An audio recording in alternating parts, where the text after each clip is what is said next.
mensagem do profeta Isaías, grande livro do Velho Testamento, Deus confrontador, Deus resgatador. Vamos continuar sendo abençoados e edificados por essa porção, por este livro da Palavra de Deus.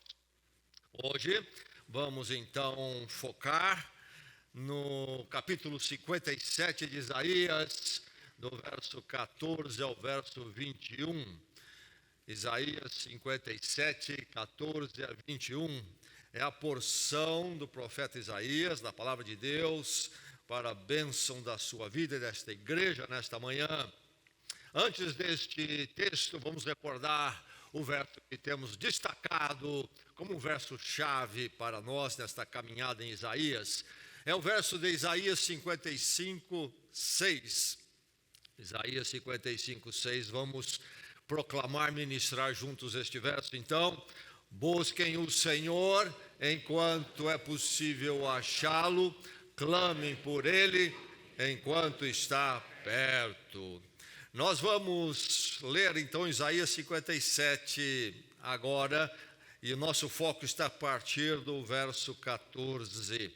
Mas para apreendermos melhor esse trecho, vamos voltar um pouquinho no capítulo 57. Algumas palavras duras e difíceis proferidas por Deus pela boca do profeta. No verso 4 diz: de quem vocês estão zombando? De quem fazem pouco caso? E para quem mostram a língua?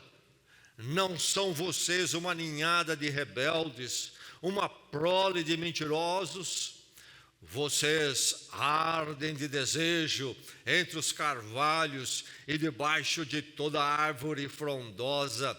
Vocês sacrificam seus filhos nos vales e debaixo de penhascos salientes. Entre as coisas terríveis do desvio do povo de Israel, da fé, da dependência de Deus revelado a eles, eles se voltam aos deuses pagãos dos povos ali à volta, inclusive cultos que envolviam aqui sacrificar filhos. No verso 9 mais abaixo fala do deus Moloque. Deus Moloque era um deus então a quem se sacrificava os filhos. É assim o afastamento de Deus, e sempre que eu leio isto nos nossos dias, talvez a gente leia e fica horrorizado. Sacrificavam em fogo, queimavam crianças. Penso nos milhares de abortos que acontecem em nosso país todo ano e não nos sentimos revoltados com isto. Mas assim é quando o povo se afasta de Deus, coisas tremendas adentram. Aqui está Deus confrontando, Deus confrontador. E o verso 13 diz ainda, o verso 13: quando você clamar por ajuda, que a sua coleção de ídolos o salve. O vento levará todos eles, um simples sopro os arrebatará. Aí está então Deus falando de como os ídolos humanos, temos os ídolos religiosos e os ídolos seculares. Os ídolos religiosos, a forma das estátuas, entidades espirituais que se imaginam, mas os seculares também rondam o nosso coração. O Deus do prazer, o Deus do dinheiro, do materialismo, etc. Então aí Deus fala: quando você clamar, não será ouvido, não é? O vento levará todos eles, nossos ídolos nada são. Mas o verso continua apresentando um contraste entre a palavra mas, diz aqui Deus: o homem que faz de mim o seu refúgio receberá a terra por herança e possuirá o meu santo monte. Então aí Deus adentra agora, deixando a confrontação para uma opção do resgate. Mas o homem que faz de mim o seu refúgio possuirá o meu santo monte. E aí então é que entra o nosso texto a partir do verso 14. Vamos receber a palavra de Deus esta manhã com alegria, com atenção. Que Deus abra todo o coração aqui nesta manhã para ser edificado pela palavra. Ouça a palavra do Senhor. Excedirá, aterrem, preparem o caminho, tirem os obstáculos do caminho do meu povo, Pois assim diz o alto e sublime, que vive para sempre e cujo nome é santo. Habito num lugar alto e santo, mas habito também com o contrito e humilde de espírito, para dar um novo ânimo ao espírito do humilde e novo alento ao coração do contrito. Não farei litígio para sempre, nem permanecerei irado, porque senão o espírito do homem esmoreceria diante de mim, bem como o sopro do homem que eu criei. Por causa da sua cobiça perversa fiquei indignado, eu feri, fiquei irado e escondi meu rosto. Mas ele continuou extraviado, seguindo os caminhos que escolheu. Eu vi os seus caminhos, mas vou curá-lo. Eu o guiarei e tornarei a dar-lhe consolo, criando louvor nos lábios dos pranteadores de Israel. Paz, paz aos de longe e aos de perto, diz o Senhor. Quanto a ele, eu o curarei. Mas os ímpios são como o mar agitado, incapaz de sossegar, e cujas águas expelem lama e lodo. Para os ímpios não há paz, diz o meu Deus. Tremenda promessa, oferta e verdade que Deus nos apresenta aqui nesses versos. Mas como é possível isso que ele diz aqui? Essa atitude dele para conosco. Para entendermos isso, temos que lembrar o contexto maior de Isaías. Em Isaías surge a figura do servo, o servo. E este servo é apresentado para nós como alguém glorioso, mas no capítulo 53 ele é apresentado como um servo que passa por sofrimento, um servo glorioso que se torna sofredor. Vamos lembrar um pouco deste servo. Quero ler para vocês Isaías 52, 13, onde Deus diz, a voz do profeta: vejam, o meu servo agirá com sabedoria, será engrandecido e elevado e muitíssimo alto. E lembre-se disso, deste servo ser muitíssimo alto, porque o texto nosso fala de alguém nas alturas, na exaltação. Vejam, meu servo. Mas em seguida, no capítulo 53, é-nos dito muita coisa sobre este servo que passa um grande sofrimento ali. Quero ler a partir do verso 10, no capítulo 53, sobre este servo, diz a palavra do Senhor: foi da vontade do Senhor esmagá-lo e fazê-lo sofrer. E embora o Senhor tenha feito da vida dele uma oferta pela culpa, ele verá a sua prole e prolongará seus dias, e a vontade do Senhor prosperará em sua mão. Depois do sofrimento de sua alma, ele verá a luz e ficará satisfeito. Pelo seu conhecimento, meu servo justo justificará muitos e levará a iniquidade deles. Grande servo, elevado e altíssimo, mas que passa por esse sofrimento, foi da vontade do Senhor esmagá-lo e fazer dele o que? Uma oferta pela culpa. E então aí está a apresentação de Jesus Cristo na cruz por nós. Uma oferta, ali na cruz ele é uma oferta pela nossa culpa. O Senhor o esmagou ali. E diz mais: esse servo é justo, e por isso ele pode tomar o lugar do injusto. E o servo justo então pode justificar a muitos na sua morte. Meu servo justo justificará muitos. Por quê? Porque ele levará a iniquidade deles. Mas ele não é apenas um bem intencionado, ele é elevado muitíssimo alto. Por isso, depois do sofrimento, ele verá a luz, diz aqui o texto. Ele verá a luz, isto é, a ressurreição. Diz mais, que será prolongado os seus dias, e a vontade do Senhor prosperará em sua mão. A morte não tem a última palavra com este servo ele, passando pelo sofrimento e a morte, vê um novo dia glorioso e uma obra que continua para todos sempre. Quero ler mais uma vez para você, para a bênção do seu coração, o texto de 14 a 21, em Isaías 57. E se dirá: aterrem a terra e preparem o caminho, tirem os obstáculos do caminho do meu povo. Pois assim diz o alto e sublime, que vive para sempre, e cujo nome é santo. Habito num lugar alto e santo, mas habito também com o contrito e humilde de espírito, para dar novo ânimo ao espírito do humilde e novo alento ao coração do contrito.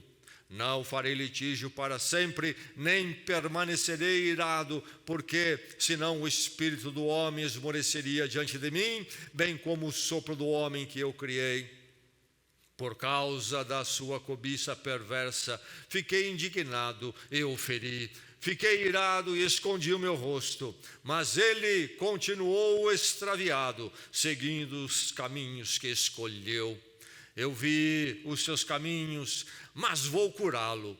Eu o guiarei e tornarei a dar-lhe consolo, criando louvor nos lábios dos pranteadores de Israel. Paz, paz aos de longe e aos de perto, diz o Senhor. Quanto a ele, eu o curarei. Mas os ímpios são como o mar agitado, incapaz de sossegar, e cujas águas expelem lama e lodo. Para os ímpios não há paz, diz o meu Deus. Palavra do Senhor para seu coração nesta manhã.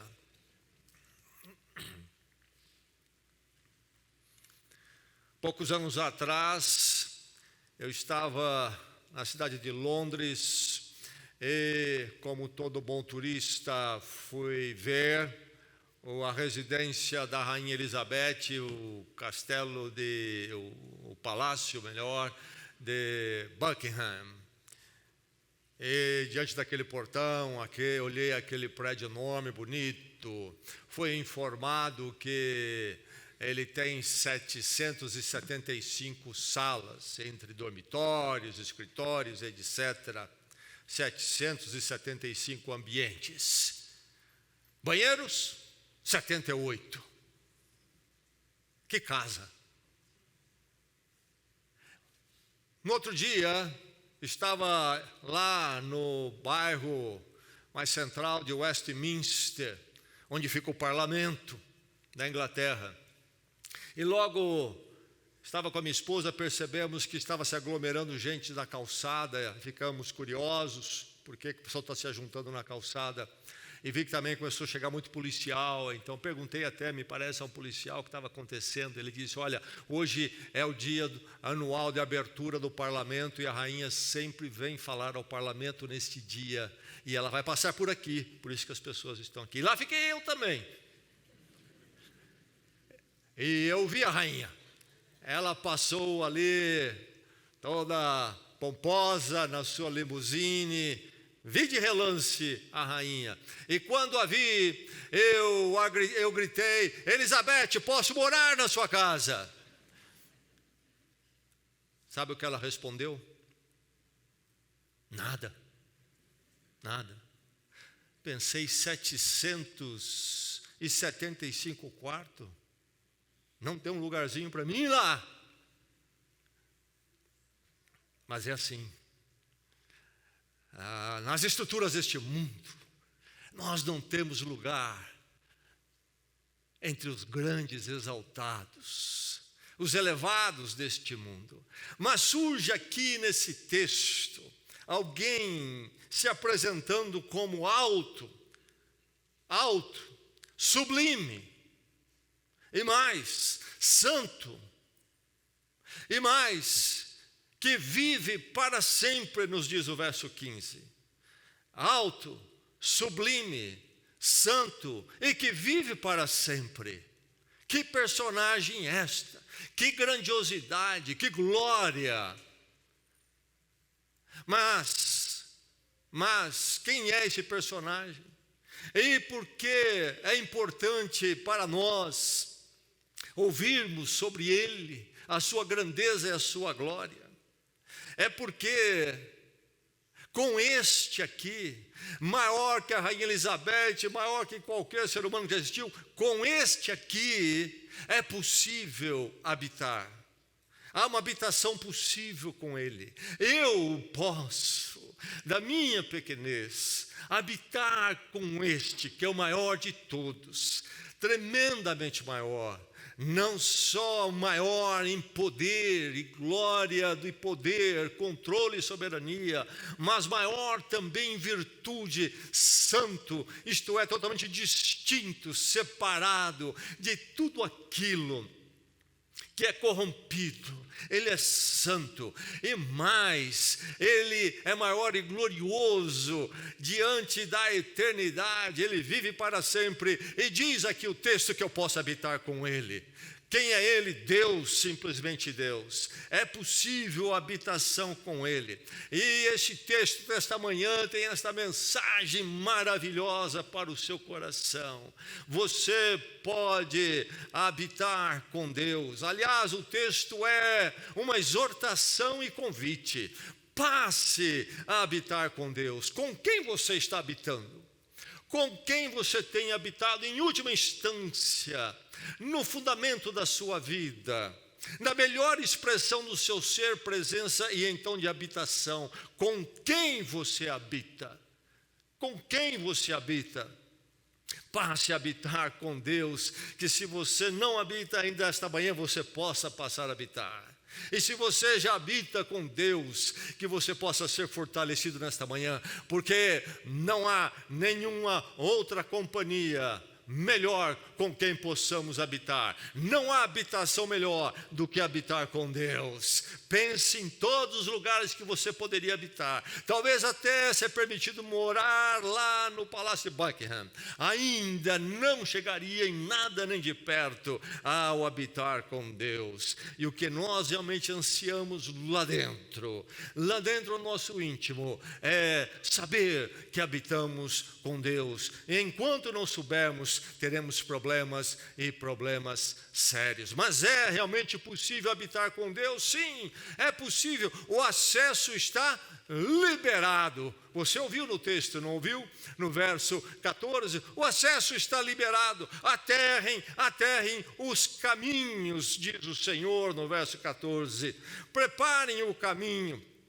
Removam, tirem os obstáculos, diz o texto. E é maravilhoso porque no verso 19 vai dizer que inclusive esse caminho aberto é para os que estão perto e os que estão longe. Que expressão é essa no livro de Isaías? Essa expressão não é algo que é para apenas um grupo em particular, em termos étnicos, de nacionalidade, de condição social. É para todo ser humano, para os de perto e os de longe. Para os de perto, aqueles do povo de Israel, para os de longe que não pertenciam ao povo de Israel, para os israelitas ali, para os israelitas que estivessem morando também longe, é para todos. Mas enfim, caminho aberto, acesso liberado. Você chega a certos lugares, você não pode entrar, o acesso não está liberado para você. Você foi convidado, então você não entra, é uma festa. Qual é o seu nome? Lá está na porta a lista. Qual é o seu nome? Não está aqui, você não entra, o acesso não está liberado. Mas agora nos diz a palavra de Deus que o acesso está liberado. Obstáculos foram tirados, caminho foi aberto. Que maravilha! Não o caminho geográfico, não o caminho geográfico. Lembrando que esta palavra de Isaías é primeiramente para quem? Para o povo de Israel, que havia sido derrotado pelo grande reino da Babilônia, e agora, passado anos e anos, quando estiveram no cativeiro, foram levados cativos para lá. É uma correção de Deus. Nós lemos aqui a confrontação de Deus, como este povo de Deus andou longe de Deus, cultuando esses deuses em práticas terríveis diante do Senhor. Os profetas avisaram, não obedeceram. Deus trouxe a Babilônia como corretivo. Foram levados como escravos. Passados 70 anos lá, Deus, então, como prometeu, dá a eles a oportunidade do retorno e reconstruir a terra, retomar a vida com ele, a história da salvação. Ano de 538 se dá este evento do retorno. E esta palavra é para eles. Então a terra e os caminhos têm um sentido, sim, de liberar a volta geográfica deles. Mas olhando esse texto, vemos que a volta geográfica ali é apenas mais uma metáfora, uma ilustração de uma verdade maior. Esse caminho aqui não é geográfico nem político social, mas espiritual. É um caminho para onde? Para a habitação e a presença de Deus. Habitar, estar junto de Deus, poder estar com Ele e viver com Ele. É um caminho então aberto no sentido espiritual, do relacionamento com Deus. O acesso está liberado, diz o Senhor: aterrem, prepare os caminhos, tire os obstáculos, louvado seja Deus por isso. Nesta manhã, nós não encontramos a presença e a habitação do Senhor trancada para nós. Não está fechado, pelo contrário, Deus pediu que as máquinas tirassem tudo que estivesse no caminho e a rodovia ficasse aberta, e está aberta nesta manhã, segundo a palavra de Deus. Mas, de qualquer forma, para qualquer um, não, veja aqui que para os obstinados está bloqueado, isto mesmo, para os obstinados está bloqueado. Diz o texto: mas os ímpios são como o mar agitado, incapazes de sossegar. Para eles não há paz. Para eles não há paz. Os ímpios não adentram essa estrada, nem podem adentrar a este caminho liberado, lamentavelmente. Quem é ímpio? Que é ímpio? Esta palavra tem o significado daquele que tem a atitude, a prática do que é errado. Numa palavra apenas que nós conhecemos melhor, é pecado. E a perseverança e o habitar num relacionamento do pecado, isto é, viver uma vida que não leve em conta ou glorificar a Deus, ou viver segundo a vontade de Deus, mas viver segundo a cultura, a sociedade, a roda de amigos, as ideias que vem à minha cabeça, aquilo que eu ouço na mídia, e por aí eu embarco é nessa estrada. Este é o ímpio. O ímpio não é necessariamente aquele que chegou lá e assassinou alguém na esquina. Não, essa atitude do coração que não corre com Deus, não se dobrou diante de Deus. Esse é o ímpio. Este não tem paz. Para este, essa estrada não serve, ele não entra. Então, é terrível a situação do ímpio. O ímpio é aquele que tem, então, a dureza de coração diante de Deus, diante da verdade de Deus, da sua necessidade com Deus, ou é indiferente, pouco me importo com Deus, com estas coisas, ou talvez é descrente, eu não creio em nada disso, eu creio em mim mesmo, ou então é aquele que diz: eu sou autônomo, eu faço o meu caminho, o meu jeito, e até se eu tiver fé, esse Deus eu vou manipular e pôr no lugar dele. Esse é o ímpio, aquele que é justificado, eu sou perfeito, eu sou virtuoso pelas minhas próprias virtudes, aqui meus méritos. Isso tudo compõe o ímpio, essa atitude errada diante de Deus, que leva inclusive uma vida com muitos problemas, e Deus diz inclusive que não há paz para ele, porque a paz só chega e existe quando houver em meu coração, no coração de qualquer ser humano, primeiramente a paz com Deus, e então a paz que vem de Deus. Então, aos obstinados, o caminho está bloqueado. Não se esqueça disto. Quando pensamos nessa grande mensagem aqui de Isaías, que é a mensagem que permeia a palavra de Deus e vai culminar em Jesus Cristo, a sua morte e ressurreição, o grande convite de Deus, o caminho aberto. Não se esqueça que isto não quer dizer que Deus releva o caminho do ímpio, daquele que não se volta ao Senhor, daquele que então não busca o Senhor. A este permanece o que é a separação de Deus, a falta de paz com Deus e a paz no coração dele. E o ímpio é sempre, diz Deus, agitado e perturbado. E como é agitado e perturbado? Eu e você, se prestarmos atenção, vamos ver à nossa volta como o ímpio está perturbado e agitado. Veja a vida dos seus colegas de trabalho, veja a vida dos seus parentes que não conhecem o Senhor e são ímpios. Veja como é que está o coração deles. Muitas vezes a vida cheia de coisas, mas o coração atribulado. São 1000 conflitos consigo mesmo, 1000 conflitos que então acontecem com o outro. Tremenda situação. Então é preciso todo tipo de coisa para tentar acalmar esse mar agitado. Drogas de farmácia, drogas de rua também. Mais e mais programas e passeios paliativos para ver se eu me sinto melhor. Falta paz em mim. Se eu ficar sozinho comigo mesmo e cair em mim é terrível. Eu não aguento agonia. Eu preciso sempre de um agito e de algo que me faça esquecer. São os obstinados e para eles o caminho está bloqueado. A justiça de Deus permanece em pé. Deus, ao abrir o caminho, não jogou fora a sua justiça. Mas então, quem é que pode entrar nesse caminho? Se é assim, então eu também não posso. Eu sou ímpio, sim, eu sou ímpio. A Bíblia diz que todos nós somos ímpios, todos nós temos nosso pecado. Diz a palavra de Deus, não há ninguém que realmente busque a Deus. É uma fezinha aqui ali, outra ali de plantão, todo mundo tem, para a hora ali do aperto. Mas isso não é nem o Deus realmente revelado verdadeiro, é um ídolozinho que criamos. A verdade é que nós somos ímpios, então o caminho abriu e ninguém pode entrar. Que coisa terrível. Não. Há algo que pode nos fazer entrar, nos permite adentrar esse caminho. Então, o caminho está aberto, os obstáculos foram retirados. Para quem? Para aquele que se torna perfeito em religião e moral e tem méritos. Não é isso que o texto diz, não é verdade? O caminho é maravilhosamente aberto para o quebrantado. Você ouviu? Para o quebrantado.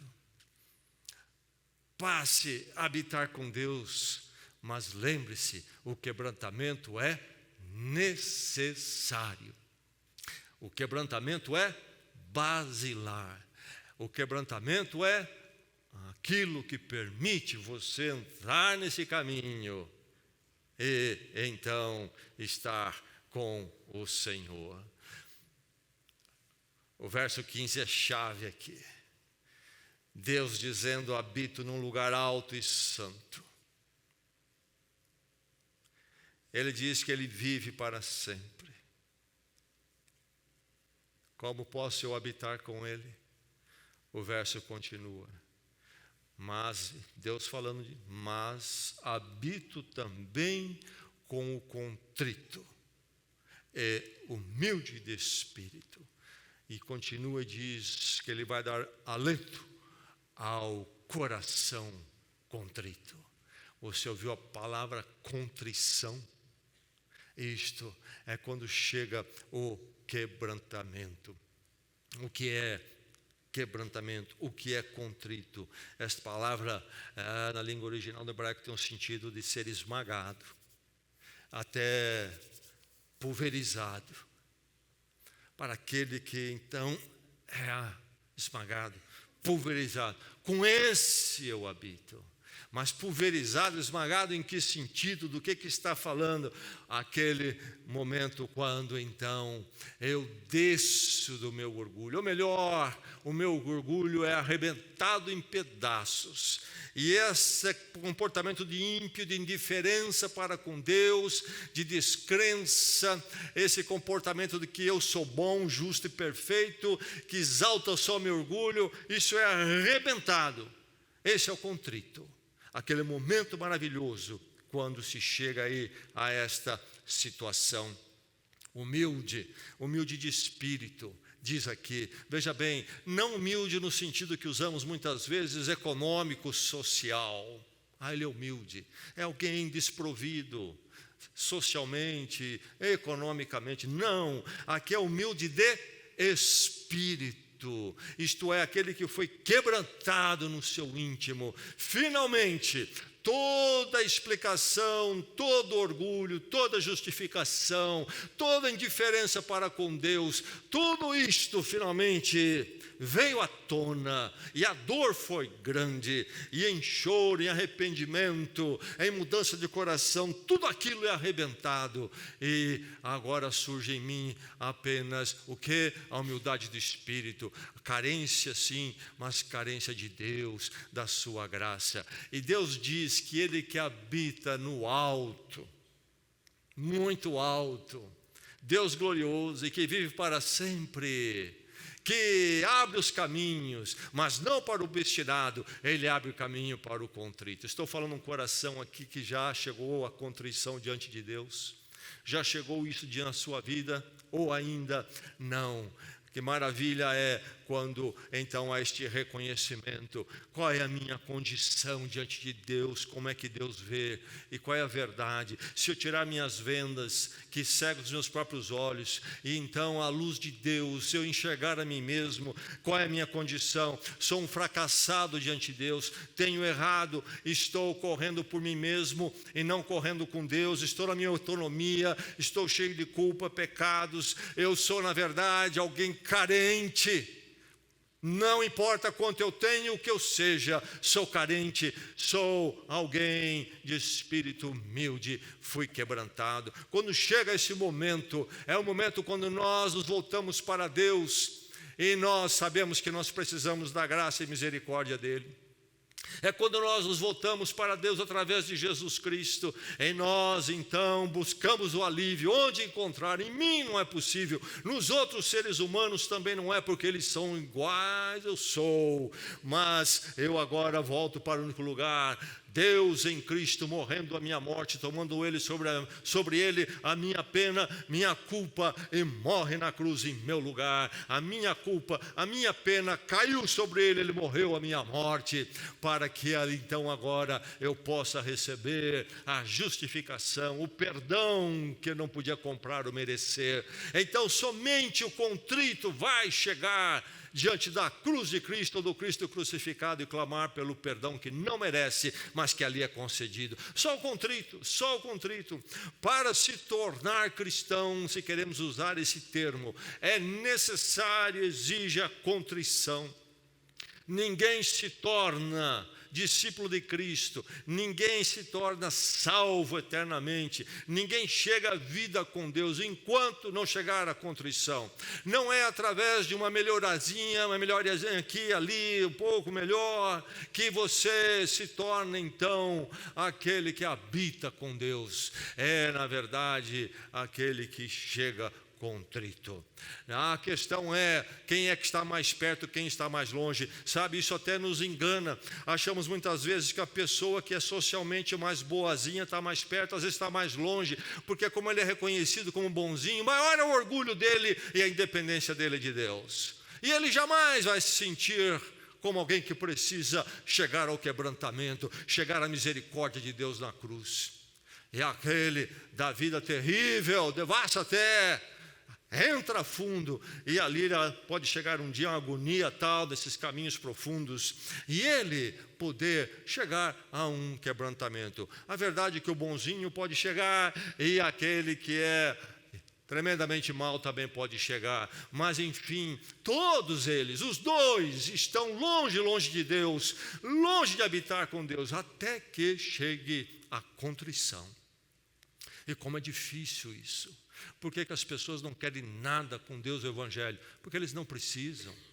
Eles dizem, eu não preciso, eu posso viver sem. É o ímpio, um coração que corre longe de Deus, separa de Deus, corre por si mesmo e para si mesmo. Não é uma questão de simplesmente chegar mais perto da igreja, é chegar quebrantado diante de Deus, contra isso. Já chegou isso à sua vida?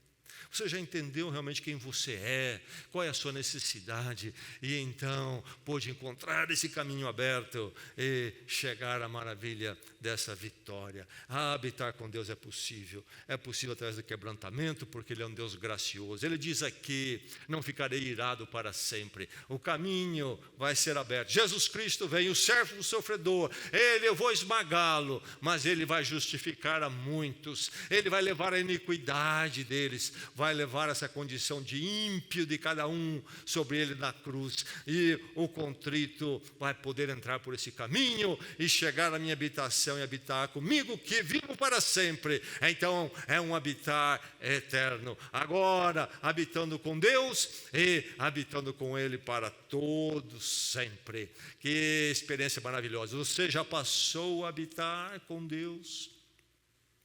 Já passou realmente? Ou você está habitando com os ímpios? Você é mais um.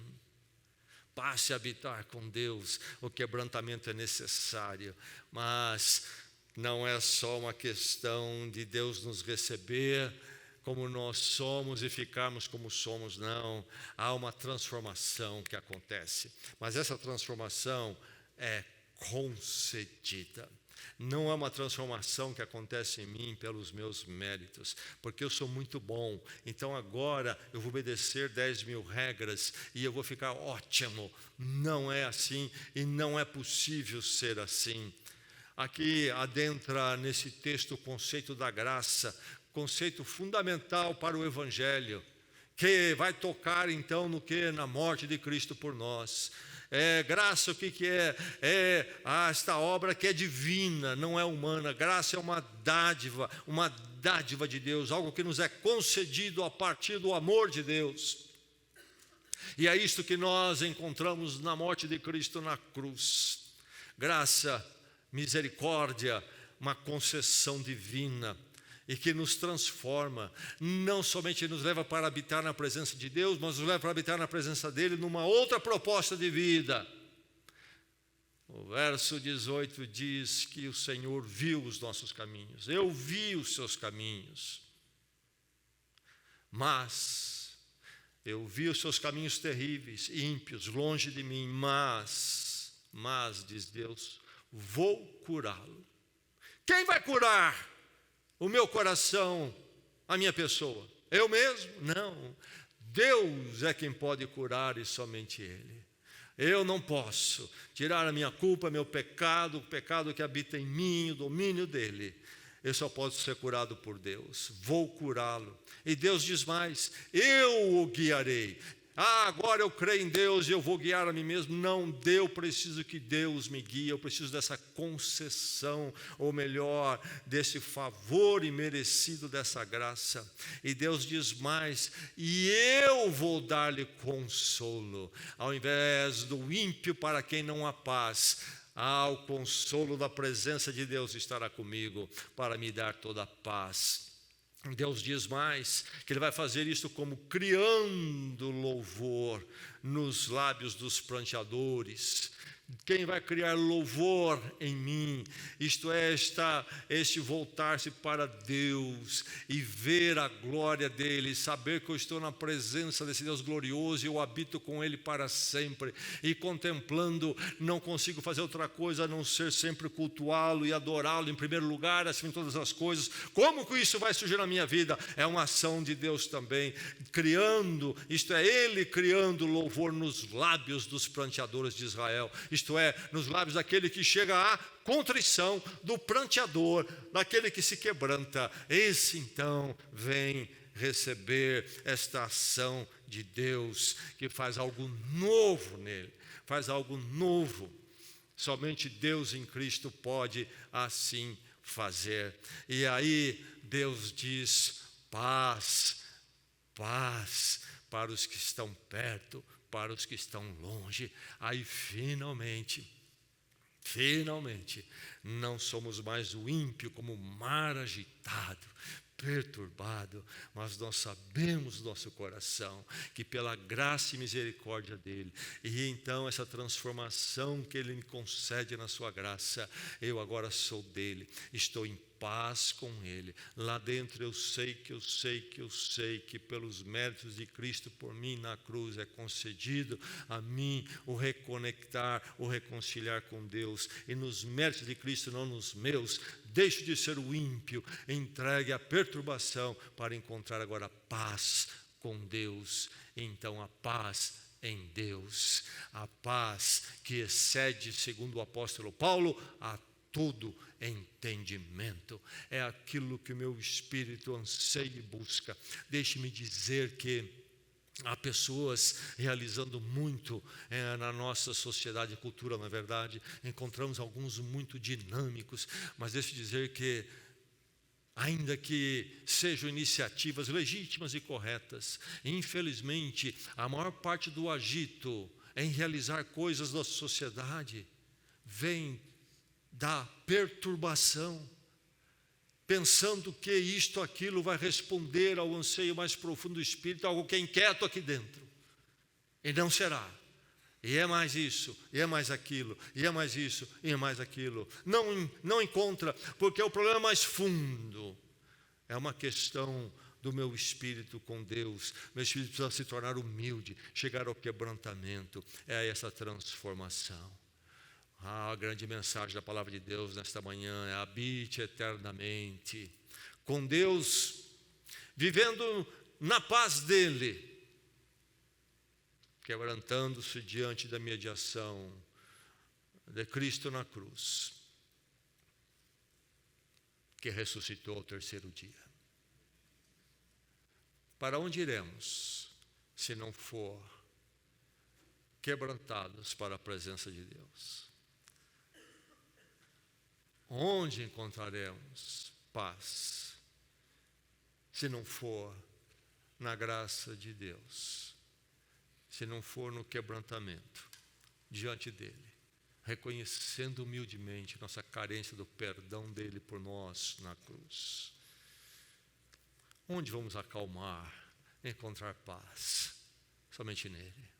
Quando nós pensamos nesta manhã sobre a Páscoa, mas primeiramente sobre a morte de Jesus Cristo, nós ouvimos Ele dizer: eu que habito no alto, lugar sublime. Quem é esse que habita no alto e no lugar sublime? Será o coelho.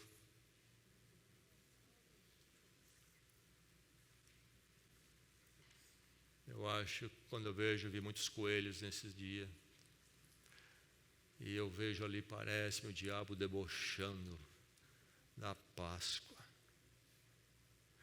nossa única fonte de paz com Deus.